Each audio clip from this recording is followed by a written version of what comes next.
Hello and welcome to another episode of Fly on the Wall with Josh Hill. I'm Josh Hill. It's our first episode of 2026 and I'm delighted to bring one of the people I've tried for probably about a year to get on. Finally, we managed to get it done. Sasha Biskup, welcome. Thank you very much, Josh. It's nice to be here. Oh, pleasure's all mine. Now, you have had a very interesting, unusual, some would say, career. You've been the deputy CISO at LinkedIn. You've done heavy security work at places like Fitbit. Very unusual, as well as banking organizations and some others here in Australia. What have I missed in that intro? Oh, look, nothing too much, really. Just, I've been in this industry for a long time. I've stayed a technologist, which I think I'm kind of proud of, and something that maybe makes me maybe more valuable, actually, over time. But yeah, just that I've been in this industry a long time, seen it change. Same people, though, stick around, and that's probably about it.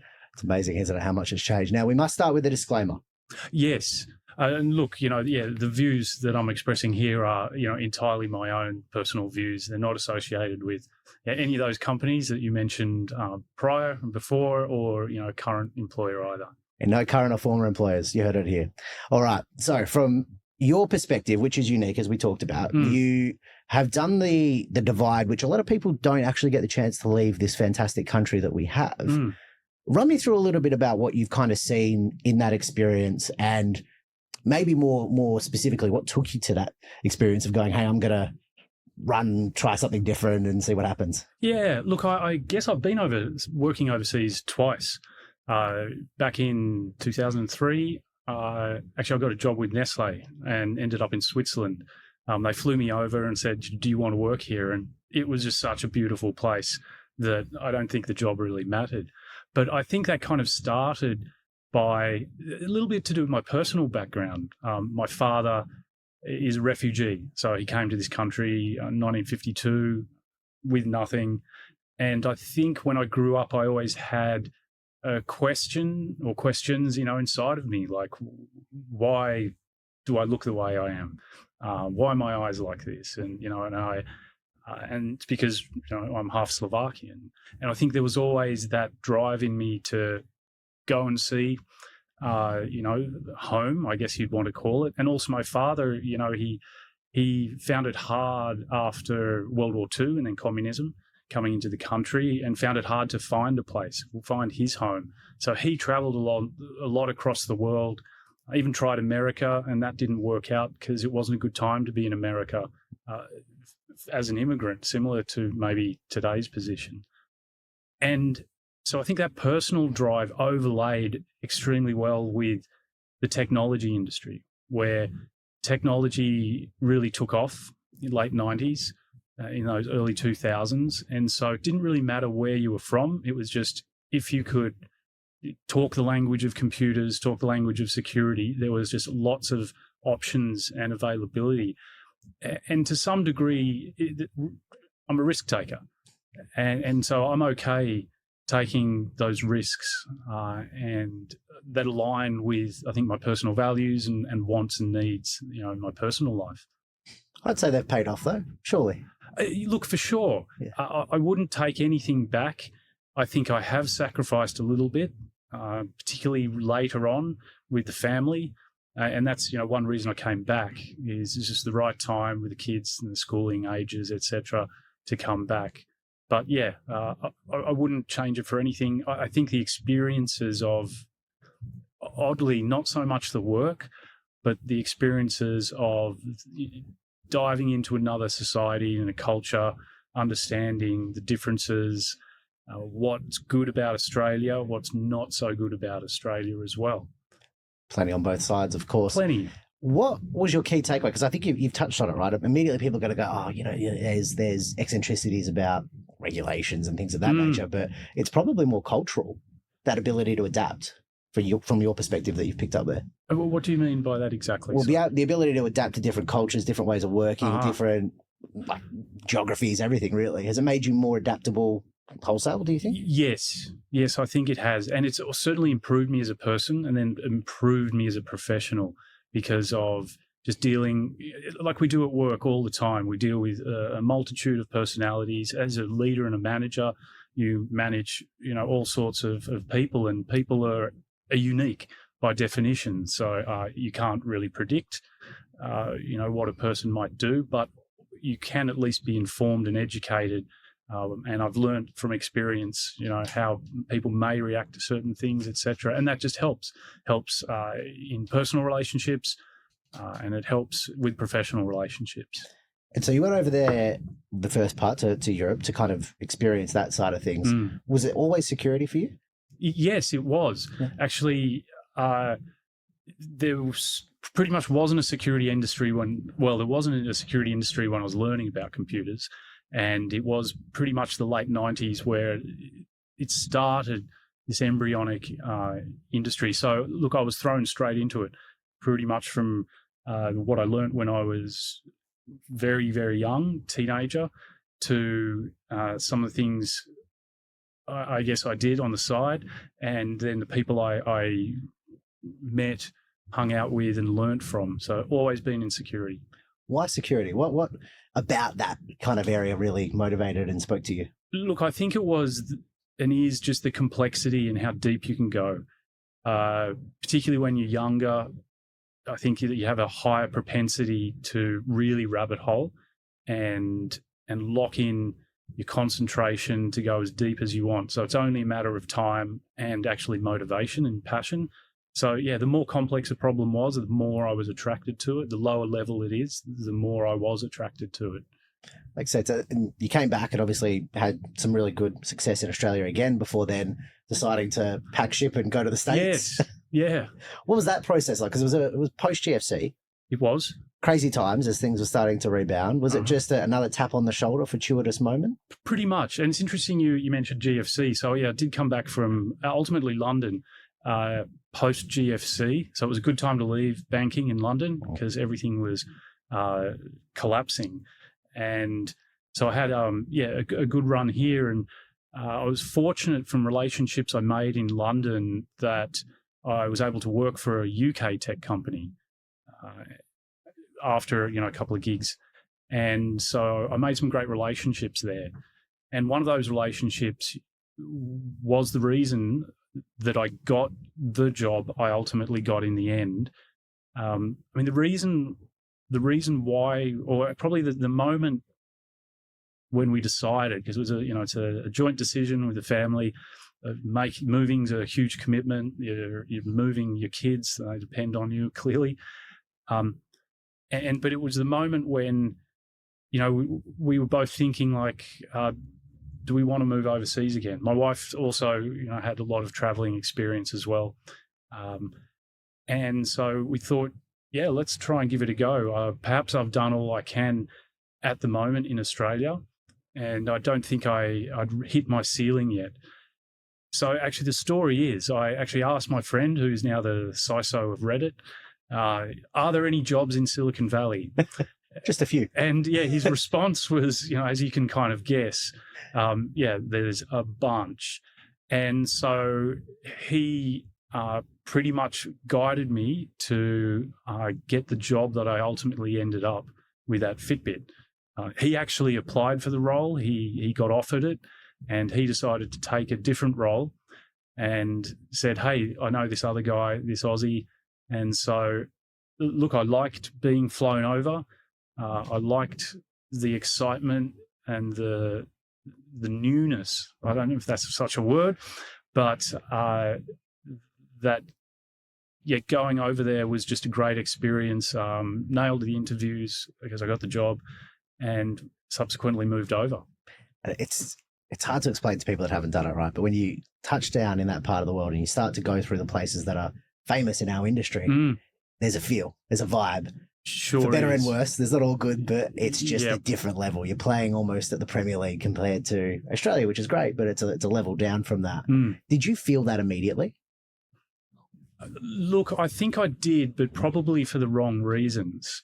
And it's touching on a little bit of imposter syndrome, in that, when I personally look at my background, for good or bad, I was born in Canberra. That was a pretty simple place growing up in the 70s.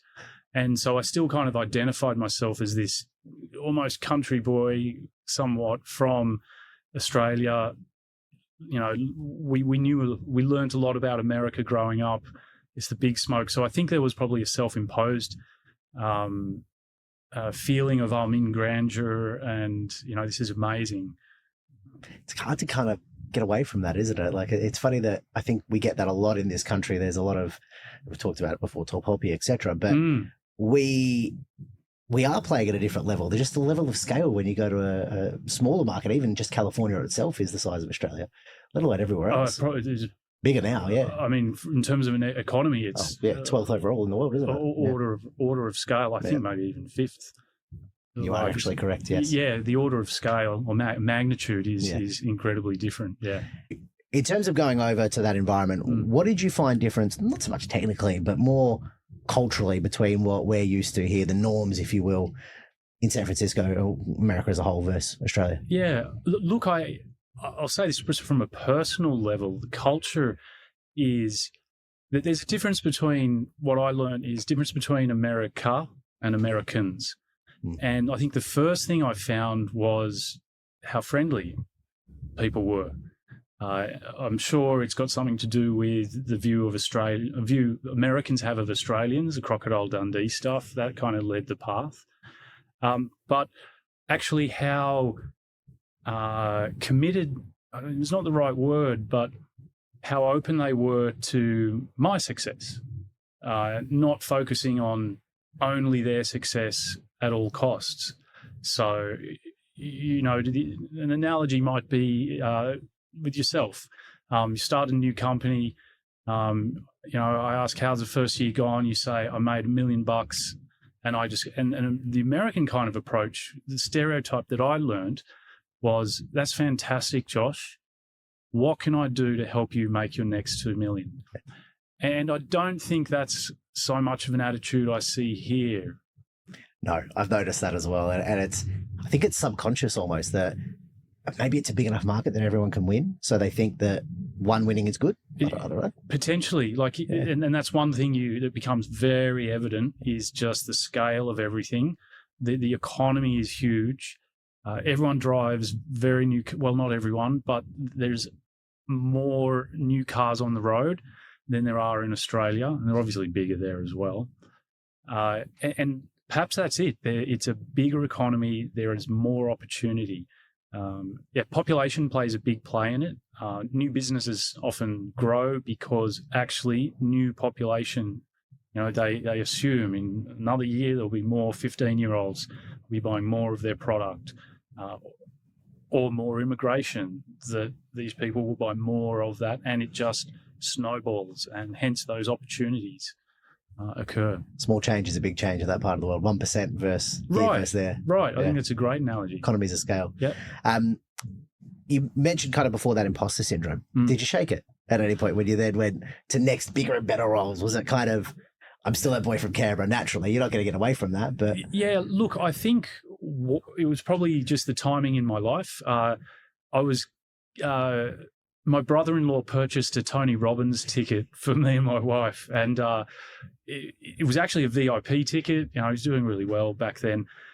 I got a seat next to Mark Philippoussis, the Pooh. We were partnering for that, you know, those few days down in San Diego, and I think that just was a catalyst to probably growing myself. You know. So my psychology, you know, everything that, you know, learning the brain is a muscle that you've got to treat it like that. It needs rest, but also it needs strengthening. So I think over that time and that duration, it disappeared, which is good because, you know, it holds you back. And yeah, everyone belongs. And that's one thing I learned actually is like a silly boy from Canberra actually belongs. And it doesn't matter, you know, where you come from, where you're born. It's actually your skills and capability. We're all humans. We're all the same. I'm smart. You know, I can do whatever anyone else does within reason. Correct. You know, and knowing actually where I sat. Like there are I've had literally geniuses working for me, and just I'm so impressed by how their brains work and all of that. And just knowing where you sit, and that's here, and I'm happy with that. And there's no imposter syndrome. Capability is capability, right? What you're good at and what the geniuses you mentioned aren't necessarily going to be the same. I think, one thing recruitment has taught me is that there is a place for, as you rightly say, for everyone. And there's skill sets and roles and things like that people are naturally better at. Exactly. Yeah. Yep. We can't be everything to everyone, unfortunately. No. It'd be boring if we could. And that is a part of, I think, getting rid of imposter syndrome is it's actually knowing who you are, where you, and what your skills are, what is your unique selling points that you bring. Good stuff. The secret sauce. How far ahead, generally speaking? I mean, I appreciate you've been back for a little while now, but how far ahead would you say what you were seeing in the US market from a defense and cyber perspective holistically, they are compared to what we are here? Yeah, I'd probably answer that by just using a general engineering veneer to this. And I think when I came back, I firmly believed that what I'd see here versus the practices over there, I don't know, 3 or 4 years, I'd say that. And I've said this in another interview as well, but what we do really well here, for example, which is a counter to what I said just before, is we're miles in front of the US in terms of payments. We do payments really well here, and payments does need engineering. But I guess what I'm talking about are the engineering disciplines to make companies that scale globally. When you talk about numbers of customers from cloud companies, typically in Australia, it's like, oh, I've got 1 million customers. Obviously, there's the Canvas that have just outperformed and done incredibly successful. And we need more of those, in fact. Yeah. But I think that was something. Yeah, it's funny, isn't it? That unicorns here, a lot of them in the US these days, but there's 5, 6 really big ones in Australia, and they're great.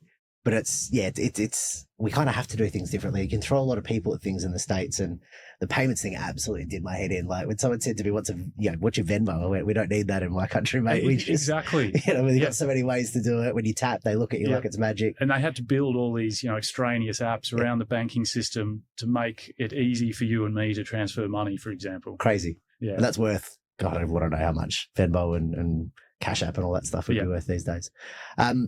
Then you came back, made the decision, as you rightly alluded to earlier, family time, etc. What have you brought back with you, and what's really kind of helped now that you're back in Australia? Look, I'm not sure it's helped, but what I brought back was I saw what good is, particularly at LinkedIn. They had, and probably still do, have an amazing disciplined approach to engineering.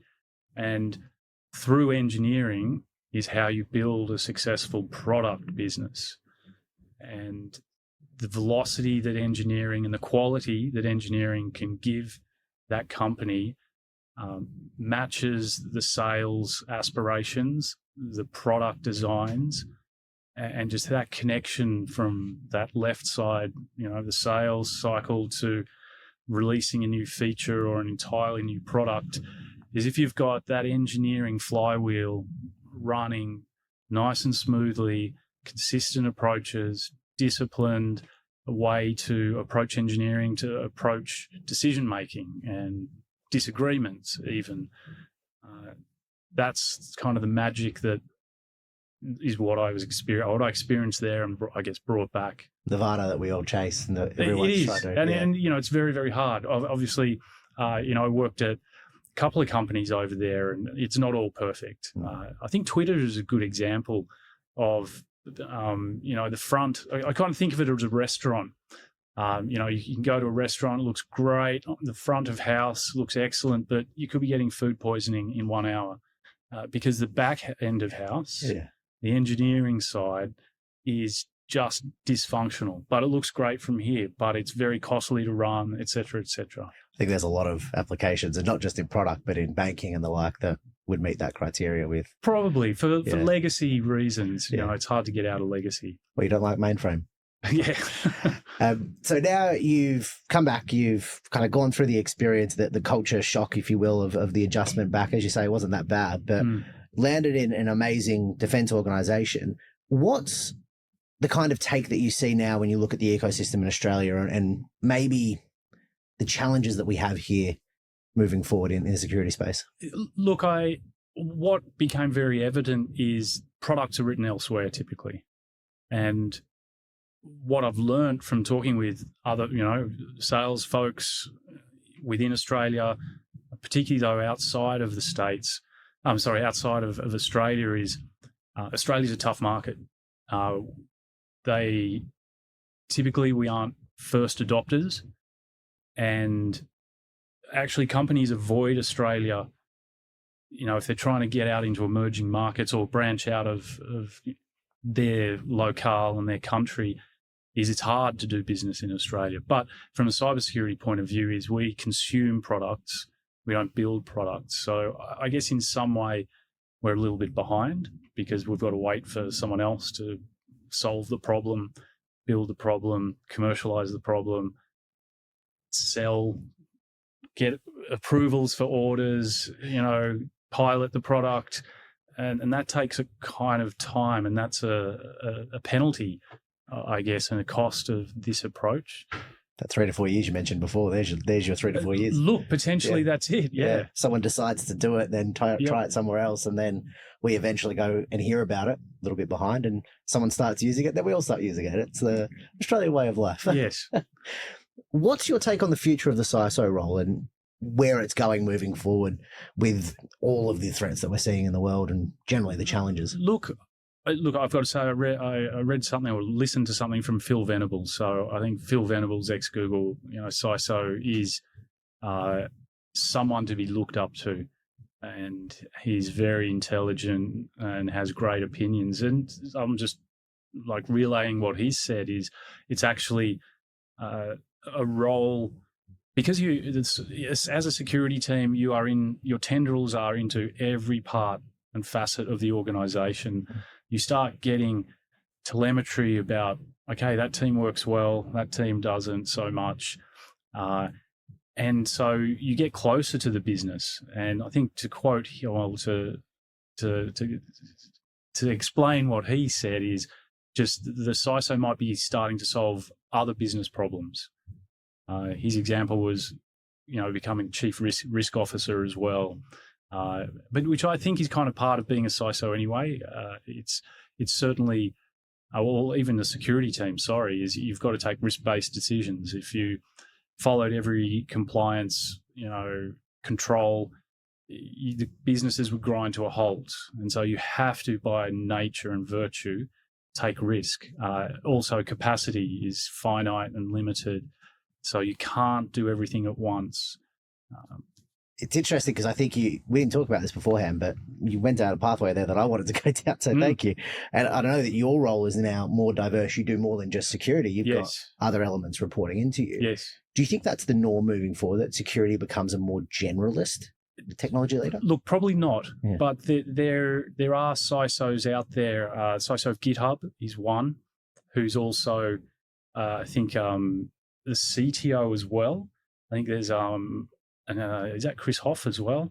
There's a couple of, and these are all tech-focused companies, typically based in America, where that CISO is actually quite technical as well, and so can straddle into other engineering disciplines. It's something I kind of look up to, actually. Yeah, I think it's a really interesting thing if that person's heavily technical security-wise, and then pick up maybe more generalist engineering experience. I don't know whether I want it to go the other way, though.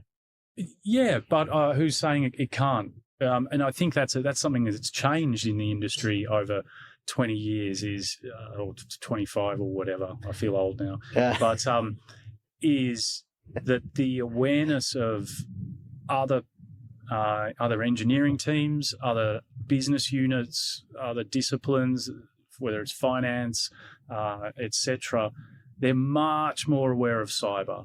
And in fact, 20 years ago, it'd be super unusual to come across an engineer, a software developer who's really into security, and does everything, is a champion of security and perhaps knows more than people in the security team. In fact, that's quite common these days. Yeah. So I think that is possible given some of the data I see in front of me. Yeah, I think there's definitely ones out there that I see now who are a data engineer who turned software engineer who's now in security. Yep. I look at that and think, wow, that's fantastic. Mm. But I think in Australia, we like people to be in boxes. So you've got to be this or that. It's tough. I think so, yeah. With your knowledge and experience, you've done a lot of things. You've been a lot of places. You just said you're old. I disagree with that. If you were to start again, we go and start a company together tomorrow, build it from scratch, what would you do differently maybe than what you've seen others do? And how would you set it up for success? Oh, look, I'm not sure I'm best placed that because I look at the industry and I look at serial entrepreneurs, and that is not me. I think I would have liked to have been. Mm. I think it was just situations, circumstances that didn't go my way. I once wrote a product for what is the federal police, and there was just a commercial disagreement. They wanted to buy the source code. We wanted to sell a product, and so that went nowhere. And that was actually a product that no one else could do at the time. So there's sometimes back in my life I think, if I just did that a little bit more. So I'm not sure I'm the best to answer that question. Sounds like you're not badly placed, though, given what you just said. Regrets then? Go on that tangent. Any regrets over moves that did or didn't happen? Anything that you look back on and go, I wish I'd done that? Or there's always been this battle inside of me, and it's something actually Louis Niffenegger talks about really well. He's the founder of Pentester Lab. There's a little plug there, and he's very, very passionate about learning, about teaching people to learn, and being that teacher. And he often talks about the generalist versus the deep specialist, and for whatever reason, because my career kind of defined the outcome. My first job, this often does with people, in fact, your first job defines maybe where your next 10 years goes.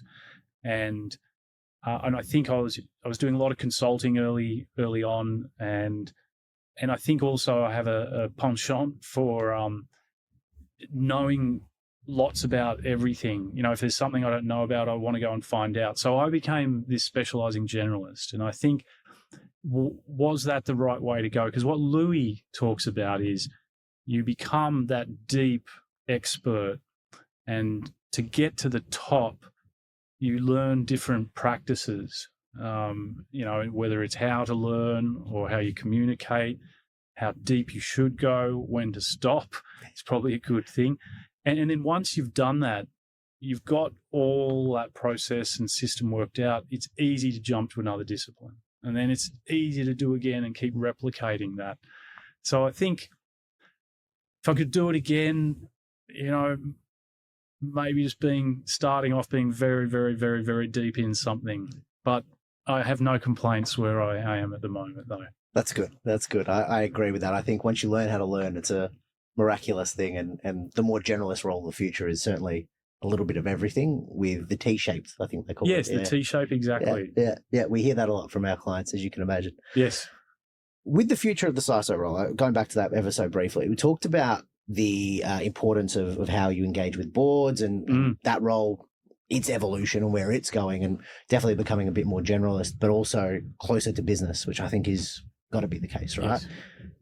How do you think we bridge that gap? Because often I see technical people of all disciplines, it's not security, certainly I'd say security is probably one of the better ones, struggle to then distill their thoughts or methodologies into things that are discernible for board members. Right. Yeah, I guess you've just got to learn communication skills. And when you're a technical person, it's very natural to start to talk about technical things and actually, here's the problem. This is actually what the problem is. Non-technical people perhaps can't understand what you're talking about. So, good golden rule is don't get into details. Don't talk about protocols. Don't talk about system engineering type things. Is bring it way up a level. Be succinct. in email communications is, you have to be succinct. And to do that, maybe just unravel your mind into bullet points. And I think you also had a question about the board members themselves. And I think the best type of companies, and it's probably good for when you're interviewing, is to ask the questions about the board and how much they're aware of cybersecurity. Because the more they understand what you do, the less you have to explain, and the more you can focus on data points, on true risks and issues, and how you're going to dig out of that and what your plans are. Shared understanding, which is hard if you don't speak the same language, to your point about communicating well. It is. So, you've got to take one step towards them, and equally, they've got to understand, what you do. And if boards 30, 40 years ago, or 50 years ago, this was not even a discussion. And so there's that slow transition as even those board members have progressed their career. They're understanding more, okay, cybersecurity is really important. They're probably doing their homework, and obviously they're probably advising other companies, etc. as well. So they've probably learnt as well, just like the software engineer now knows more about security than perhaps security people do. It's an optimistic worldview. I like it. Do you think it's up to us to grab them and bring them on that journey, or is it up to us as much as it is them to meet them in the middle there? And this is why this is important, maybe, or what this means is type discussions as opposed to just... I think you're right. I think the CISO or security people are the instigators of the discussion and are the ones really who want to get closer, I think, because it's in their best interest ultimately. They get I'll be more successful. The board understands more of what I do or how I do things and what the problems really mean. So I think it's on us. Yeah. Okay.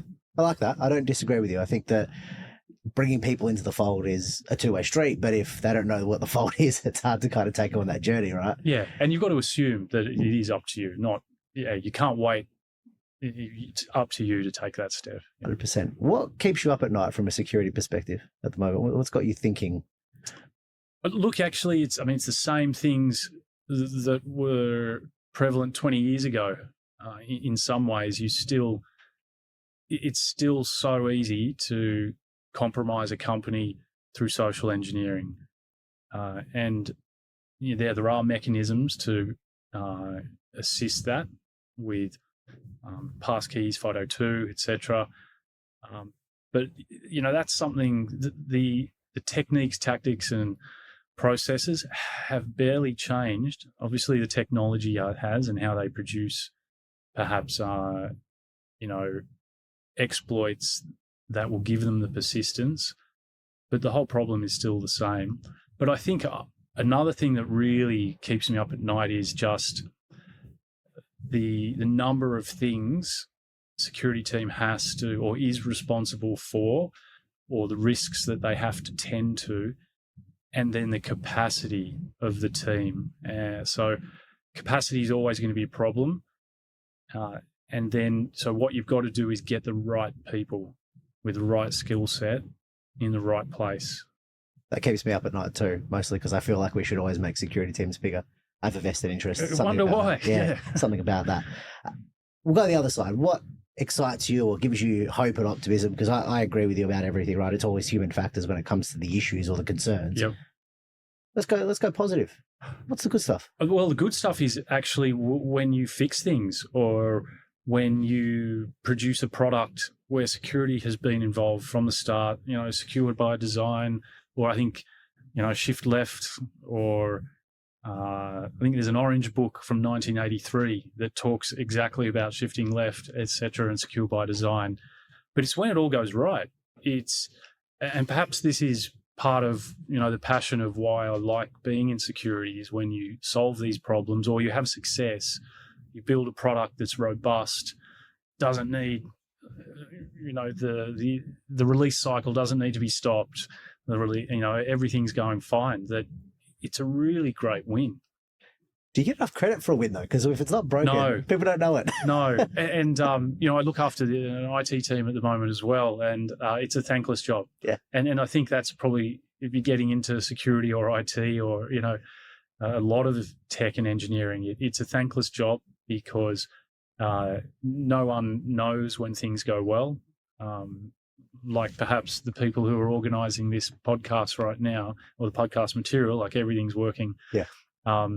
It's all transparent until the microphone breaks. Thankless.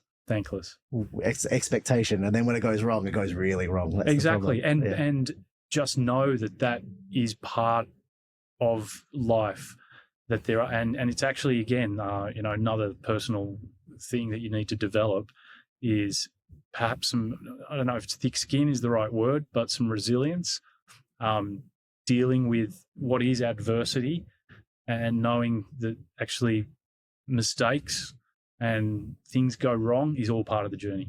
Particularly in security. I mean, on a long enough cycle, it's going to go wrong at some point. Indeed. I find that's the difference between security folks and maybe different kinds of engineering, where you can build something and release it, and that's a win. In that window, you're going to be okay. Whereas, I don't know, there's something about the dark humor in security. It's all going to happen at some point. It's just about how well prepared you are. Yeah. But it's interesting you talk about, pessimism and optimism. I think as an industry, we probably are too pessimistic. And it's easy to be that way. Very, very easy, given now you read in the news, another password breach, blah, blah, blah. It happens all the time. But, you don't hear too many of the wins. It's kind of by design, not meant to be, right, at the same point. Yeah. You mentioned earlier around a mentor and a couple of people that have kind of helped you on that journey, and I'm keen to hear a little bit about that. What's a piece of advice that really sticks with you as you look back on that time period, or I guess any time period, that you would now pass on? I like this saying, and it was a very, very talented reverse engineer and an offensive security person, and he was told once from his manager that some things have to go wrong and fail before they get better. And I'm not saying that happens a lot. I'm not saying it's my mantra, but it's a good thing to keep in your pocket, because sometimes there are just processes, systems, even companies that just the situation cannot be improved without almost catastrophic failure.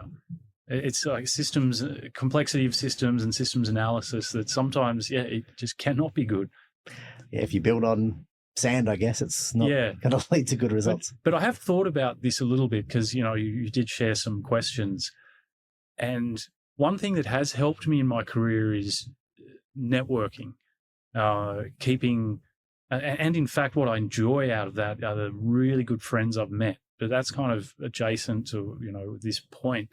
And I have read some people's opinions that you should not focus on networking. You need to focus on your skills, your deliverables, your success individually, and then you can go out and be successful.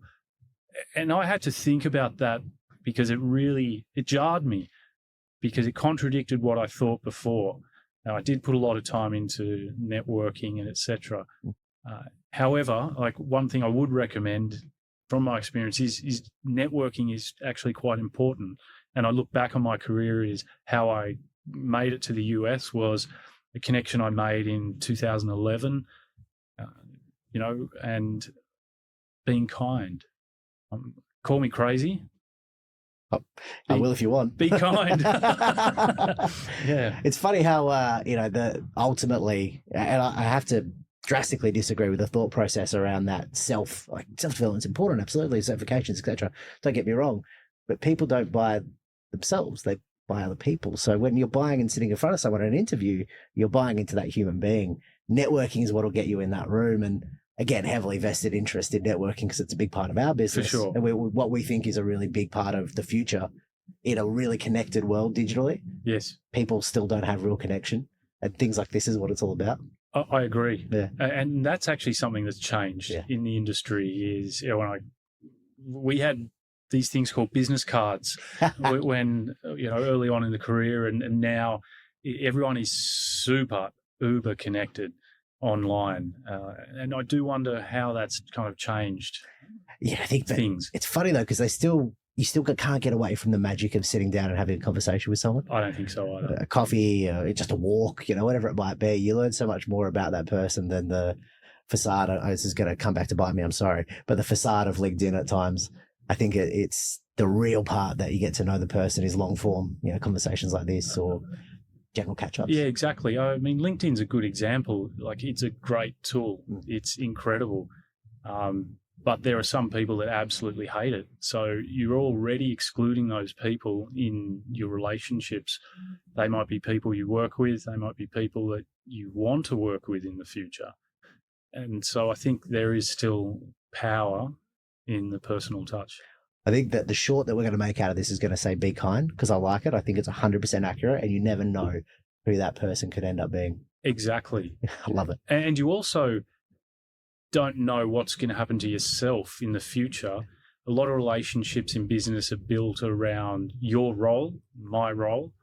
And when you don't have that role, you're still the same person to you, but you're not the same person to someone else.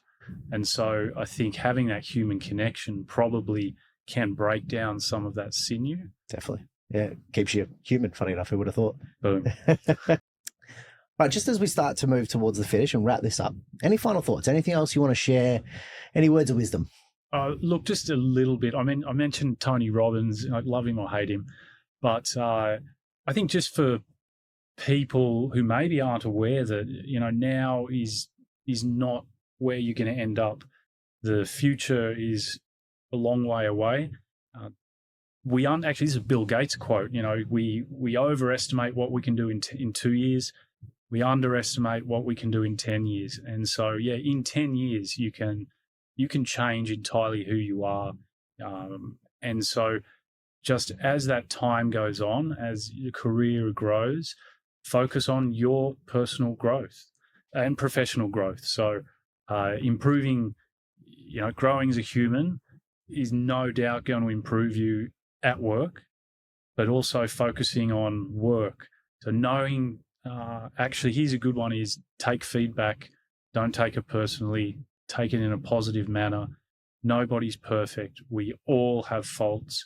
So listen to people's opinions that they have, whether it's in an annual review or whatever. That stuff is like gold, particularly when it's from maybe a close relation, a professional relationship. That stuff's gold, because if you action that, this is probably things other people are experiencing or see in you. So you just have to make some slight adjustment, and that's going to make you into, something brand new and start kicking even more butt. Rinse and repeat over 10 years. It's like compound interest. That's it. Exactly. Yeah. Pay it every year, 6 months, however, get yourself moving forward, and the person you were will be a mile behind. That's it. Love it. That's a great way to finish. Thank you so much. You're welcome. Pleasure, Josh. sir. Thank you. That's been great.